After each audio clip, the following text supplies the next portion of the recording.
Okay, so now you have your job descriptions. You went through, you identified what jobs you were going to need in your concept, and then what duties those particular jobs are going to perform. And then you elaborated on that a little bit more in your job description, where you not only discuss the duties that are going to need to be performed, but you start getting into um, learning more or discussing more about what qualifications are going to be needed to even perform that job. And this is where you took a look at what's called the bona fide occupational qualifications. And that's really, what qualifications are truly necessary in order to perform that job.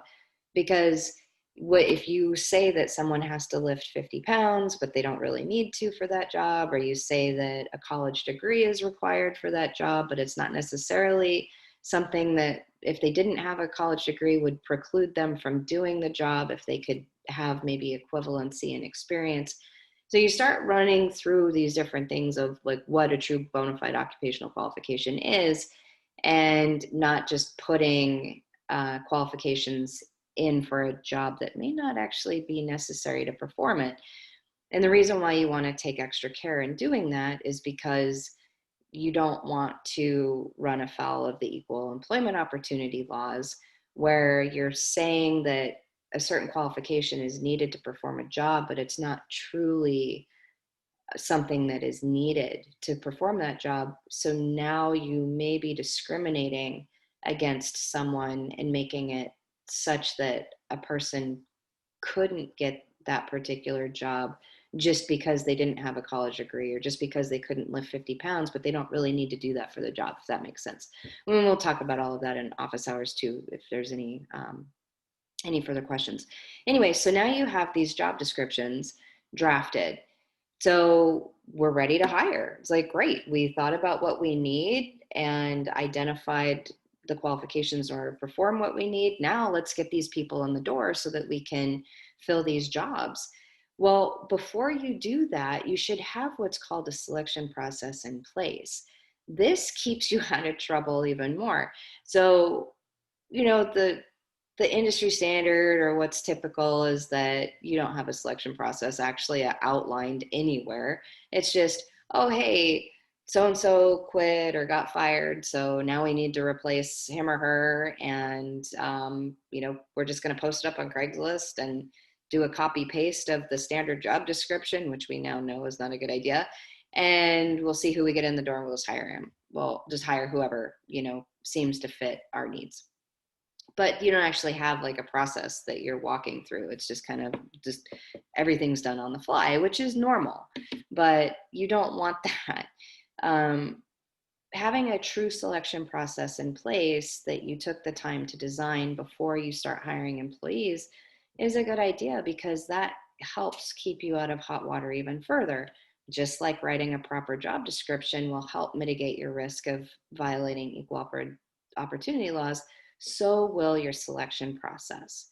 So what's in your selection process? Well, I have PowerPoints posted in this assignment for you to review that walks through like the very different types of selection processes you can use, right from how you advertise, whether you require just a resume, whether you want an application submitted on the front end as you're putting out postings, and what you're asking people to come in and do they fill out an application, do they just send in their resume, how do they respond to your ad, where are you placing your ad, are you placing it on something like Indeed, Craigslist, any of the online platforms?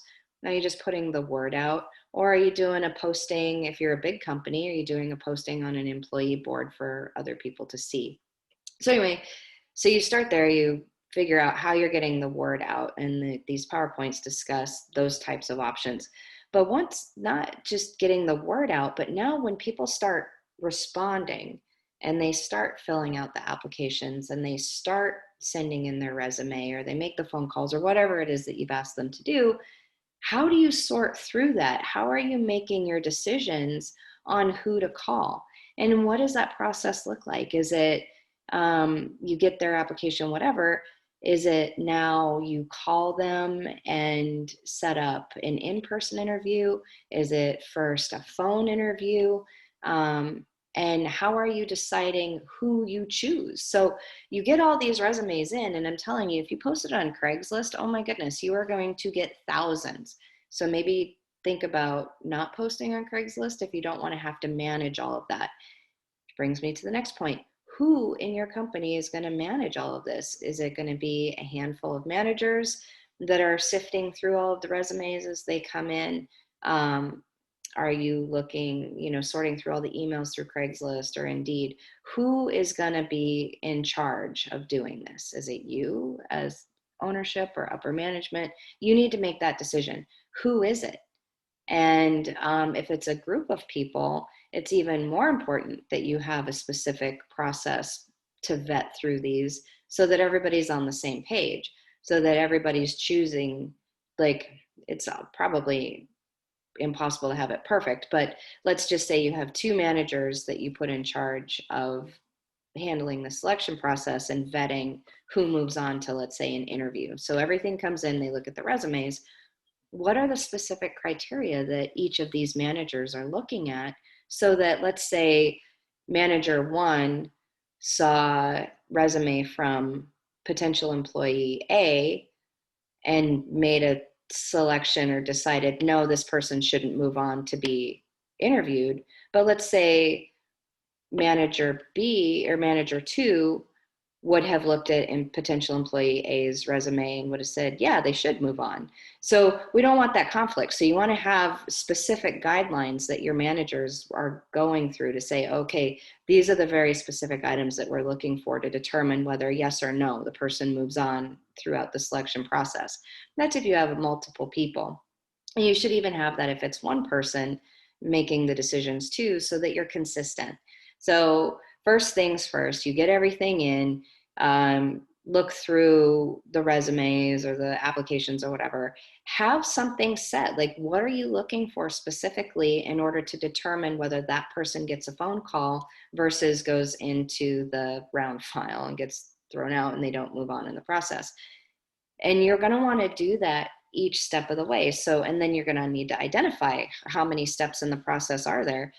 I've been through interview processes where I literally, somebody said, hey, I've got a friend who I think would be a good fit for you.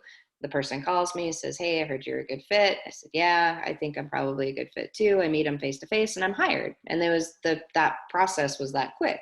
But then I've also been through processes where I've gone through like 5 different interviews with different people and had to do different things and presentations for some.